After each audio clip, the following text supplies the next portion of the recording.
E pessoas, por exemplo, um cara que chega numa. Óbvio que tem outros fatores que podem desenvolver durante a vida, mas, pô, um cara que, sei lá, que se suicida, ou alguém que entra num colégio e mata várias pessoas.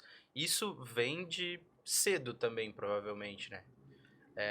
Talvez Comportamento antes, violento. sei lá, exemplo, na escola ela sofreu bullying e isso motivou ela a fazer isso. Uhum. Mas pode vir de antes também, ela pode nascer com Sim, alguma sim. coisa assim. Cara, eu Tem. li um negócio esses dias bizarro, que a violência, ela é genética.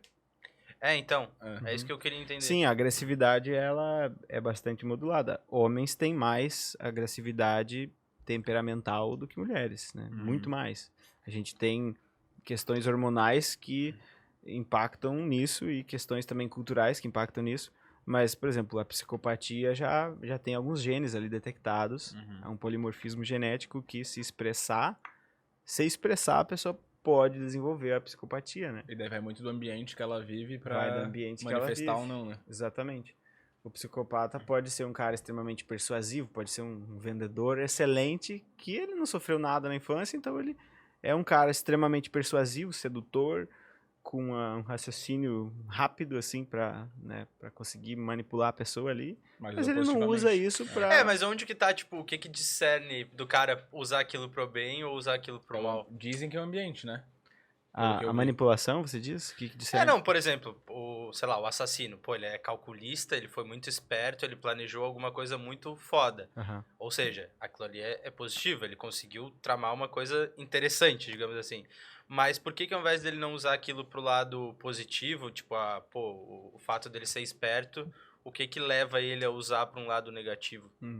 Isso é interessante, porque aí você tem que ver a questão da empatia, né? A empatia é uma coisa que você tem que ensinar uma criança, ela tem ali partes no cérebro que são responsáveis por mediar essa questão de sentir o que o outro está sentindo e tal. Fazer a teoria da mente, projetar os estados do outro, projetar o que ele vai sentir, as consequências disso. Mas um psicopata teria, por exemplo, falhas no córtex pré-frontal que inibiriam o comportamento dele impulsivo. Então, às vezes ele faz só por impulso, ou às vezes ele faz porque a parte da empatia ali do cérebro não funciona muito bem. Então, e às vezes tem assim, ó, às vezes isso não com psicopatas, com pessoas em geral, você vê pessoas que sofreram muita violência verbal ou física na infância, são mais violentas com os parceiros na vida adulta.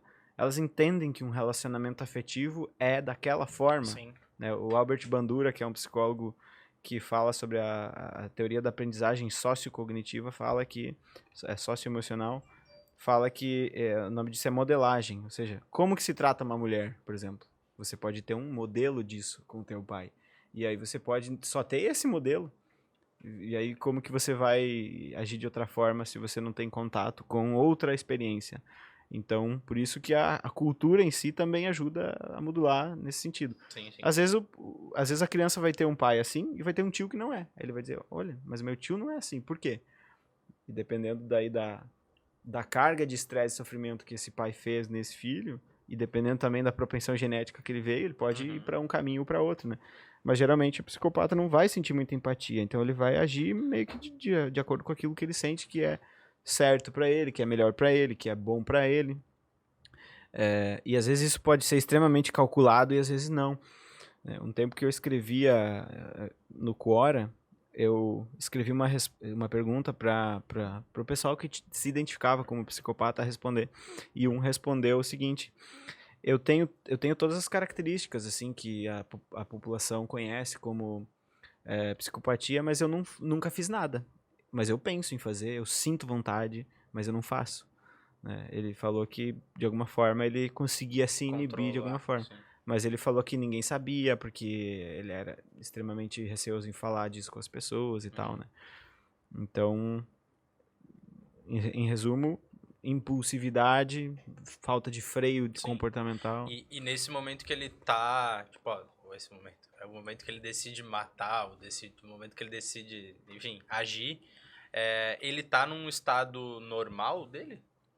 Ou a partir dali é um passo a mais, assim? O que seria estado O estado normal? normal seria, tipo, por exemplo, A pessoa, ela trata o... Agora eu vou ter que viajar aqui. A pessoa, tipo, ela trata algum problema que ela tem na terapia e ela tem alguns momentos que ela tem crise. Se Uhum. ela tá tendo essa crise é porque, sei lá, ela deve estar num ápice de alguma coisa, né? Ou, Uhum. tipo, uma descarga de alguma coisa, enfim. Talvez eu tô usando esse termo, né? Desse estado normal, não sei como Uhum. seria o termo correto. O cara, quando ele decide matar, ele tá em um estado que não é o que ele costuma viver, tipo, normalmente? Eu acho que depende, mas isso é uma questão bem complexa. Inclusive, tem muitos neurocientistas que defendem que esse cara não tem possibilidade de escolha, né? Ele não tem o que fazer. O cérebro dele não permite outro caminho de ação, né? E aí isso implica uma cascata de outras coisas, né? Culturalmente falando, prisionalmente falando, educacionalmente falando, etc.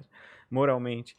Então, mas esse é um outro papo. Essa coisa que você falou, a pessoa está normal.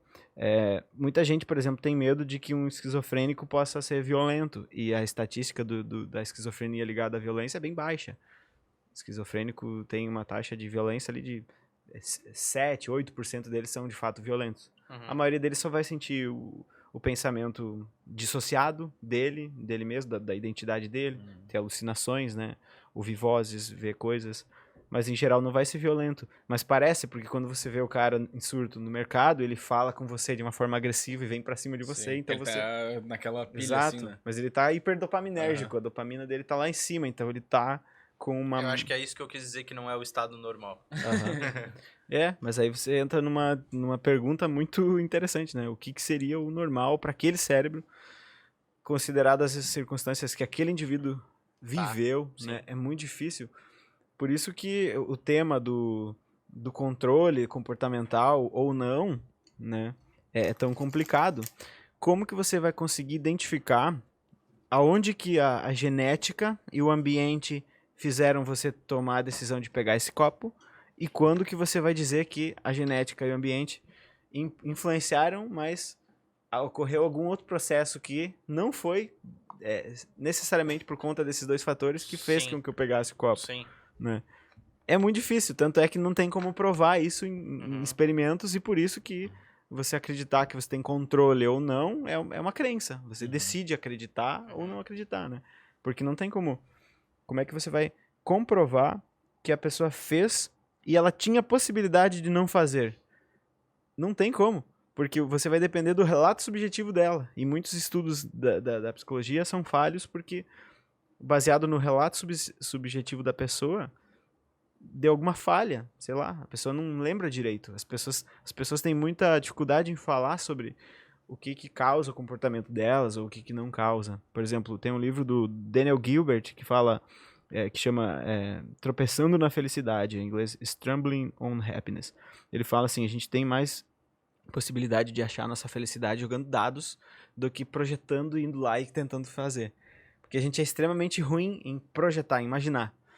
Eu sou muito bom em perceber aqui as coisas, mas quando se trata de imaginação, aí a gente é muito ruim. Então, como que vai ser meu podcast lá com o pessoal do Boteco Podcast? Sei lá, eu nem imaginei para não criar expectativa para deixar que isso surgisse naturalmente. Mas se você vê, você anota quem você é hoje, e daqui a 10 anos você pega essa anotação, assim, quem eu sou hoje e quem eu vou ser daqui a 10 anos. Eu, por exemplo, 10 anos atrás, eu tinha total certeza que eu ia estar trabalhando com música, compondo, e eu não tinha essa ideia que eu ia ir pro ramo da psicologia, trabalhar mesmo nisso, e fazer disso uma profissão, e ainda mais estudar neurociência, não tinha a mínima ideia. Então, uma das coisas que o Dan Gilbert fala é exatamente isso. Você é muito ruim em imaginar. Quando você imagina, o teu cérebro ele faz um mapa da realidade em extrema alta resolução. É como se fosse um pixel estouradão gigantesco. Só que, na verdade, o mapa da realidade que faria você chegar até aquele lugar, ele é uma resolução muito maior. Por isso que a gente se frustra muito, né? Então a gente diz... Eu, por exemplo, falei, eu vou passar num concurso público. E aí passei em primeiro lugar no concurso público federal e foi uma experiência terrível. E eu achava que ia ser a experiência mais transformadora da minha vida, pro lado positivo. Eu achava que eu ia ter um trabalho que eu ia extremamente significado, ia ficar muito feliz. E aí, no dia que a Dani me falou que ela tava grávida, eu disse, cara, minha vida vai ser um inferno, eu não vou conseguir fazer nada, eu tô ferrado. No entanto, o nascimento do Miguel e acompanhar ele se desenvolvendo foi uma das coisas que mais trouxe significado pra minha vida e pra dela.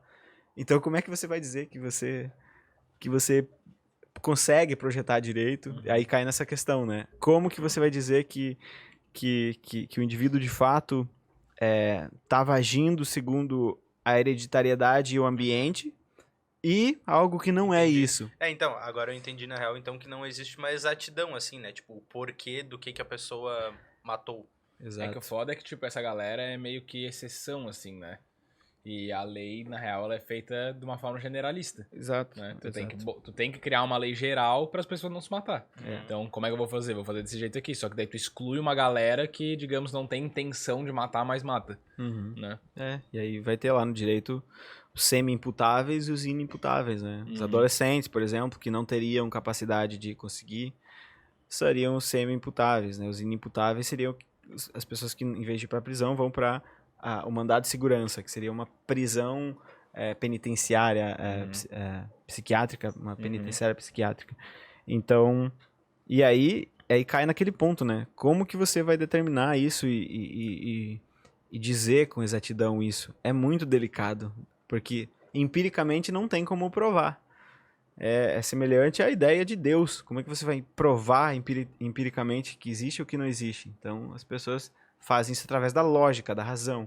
Então, esses argumentos de a pessoa tinha possibilidade de ação ali naquele momento ou não, vão abordar muito mais questões racionais de imaginar, de teorizar, né? Não existe um estudo que prova que a pessoa matou porque quis. Você teria que entrar no cérebro do cara e viver a realidade como ele vive, sendo que a gente tem uma dificuldade imensa de, por exemplo, concordar se esse tom de verde aqui ele é claro ou escuro. A gente tem aquela coisa do vestido azul e amarelo. E as pessoas, Sim. é azul, é amarelo. Então, o pessoal chama isso de qualia, né? Qualia seria a qualidade da consciência. Será que o verde que eu vejo é o mesmo verde que vocês veem? Não sei. É impossível saber. Literalmente impossível. A gente teria que rodar um estudo com todas as pessoas que veem isso aqui, classificar de 1 a 100 num grau de tonalidade mais verde ou não. Mas, fundamentalmente, não tem como eu entrar na tua cabeça e perceber o verde como você. Isso aí meu pai falou pra mim quando eu era molequinho. Cara, a minha vida inteira é baseada nesse pensamento. Assim, eu falo, a pessoa não tá vendo a mesma coisa que eu. E isso é bizarro, isso às vezes é bizarro na forma da solidão, né? Você entende que quando você vem ao mundo, você vem sozinho e experiencia toda a tua vida sozinho de uma forma existencial perceptiva, por exemplo.